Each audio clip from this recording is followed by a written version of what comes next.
வணக்கம்.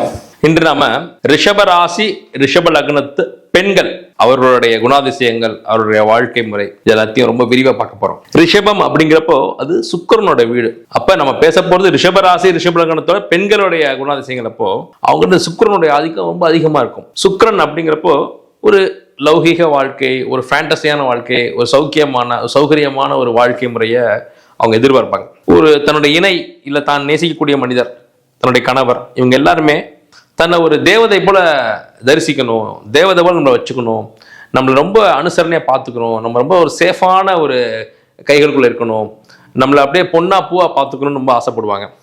என்ன கேட்டால் இது ஒரு ஃபேண்டசி தான். எல்லா நேரமும் அவங்கள அதே மாதிரி ஒரு அணுகுமுறையில் அந்த ஆண் அவங்கள டீல் பண்ண முடியாது. அப்போ